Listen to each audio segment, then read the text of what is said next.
Yehovah ani shav racham ali choteh. Yehovah melech. Yehovah is king.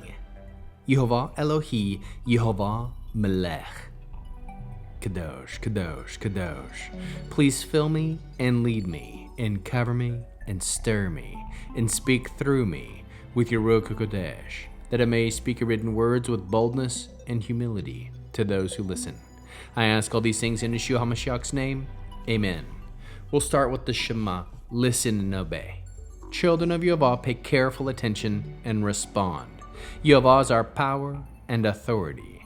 Yehovah works in unity with himself, and you shall act upon your love to Yehovah with your power and authority, with your thoughts and mind, with your entire body, with all the muchness that you have.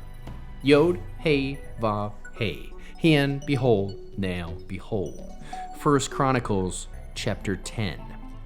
Now the Plishtim pressed their attack on Israel, and the men of Israel fled before the Plishtim, leaving their dead on Mount Gilboa. The Plishtim pursued Shaul, overtook him and his sons, and the Plishtim killed Eliftav, Yonatan, Eliftav, Avinadab, and Eliftav, Melchishua, the sons of Shaul. The fighting went hard against Shaul. Then the archers overtook and wounded him, so that he was in agony. Shaul said to his armor-bearer, "Draw your sword and run me through with it. Otherwise, these uncircumcised men will come and make sport of me." But his armor-bearer refused. He was too frightened. So Shaul took his Eliftav sword and fell on it. When his armor-bearer saw that Shaul was dead, he too fell on his own sword and died. Thus Shaul, his 3 sons, and all his household died together. When all the men of Israel who were in the valley saw them fleeing and that Shaul and his sons were dead, they abandoned their cities and fled. Then the Plishtim came and lived in them. The following day, when the Plishtim came to strip Eliftav the dead, they found Eliftav Shaul and Eliftav his sons lying dead on Mount Gilboa. They stripped him. They took Eliftav his head and Eliftav his armor, and sent them all over the territory of the Plishtim to carry the news to Eliftav their idols, and Eliftav the people. They put Eliftav his armor in the temple and their gods, and fastened Eliftav his skull to the temple of Dagon. When everyone in Yavish Gilad heard Eliftav all that the Plishtim had done to Shaul, all their warriors set out, took away Eliftav the body of Shaul, and Eliftav the bodies of his sons, brought them to Yavesh, buried Eliftav their bones and under the pistachio tree of Yavesh, and fasted 7 days. So Shaul died for the transgression he committed against Yehovah, because of the word of Yehovah that he did not keep, and because he sought to counsel a spirit instead of counseling Yehovah.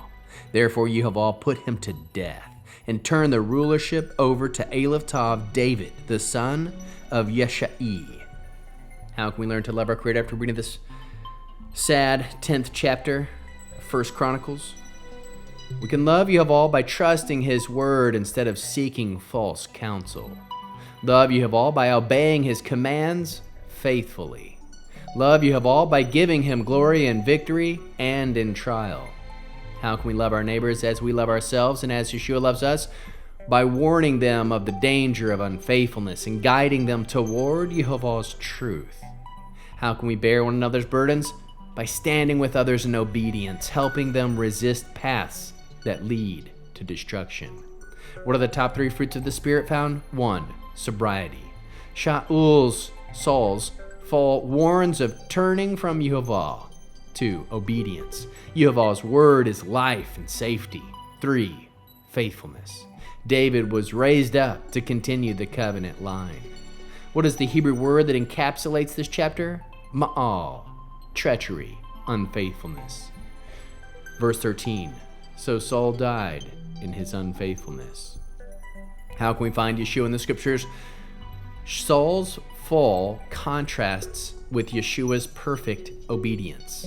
Where Saul sought mediums, Yeshua sought only the Father. David's rise points forward to Messiah, the true King. Mitzvah response, Torah-based, mitzvah. Deuteronomy 18 verses 10 through 12. Let no one be found among you consults the dead.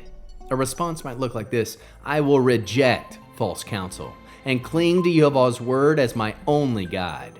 Hebrew declaration: Ma'al mivi, mavet, emunah, mevi'ah, chayim. Unfaithfulness brings death. Faithfulness brings life. We'll end this on this Friday night Shabbat with the Aaronic blessing using the name. Yehovah will kneel before you presenting gifts, and he will guard you with a hedge of protection. Yehovah will illuminate the wholeness of his being toward you, bringing order, and he'll provide you with love, sustenance, and friendship. Yehovah will lift up the wholeness of his being and look upon you, set in place all you need to be whole and complete. Shabbat shalom, shalom, shalom.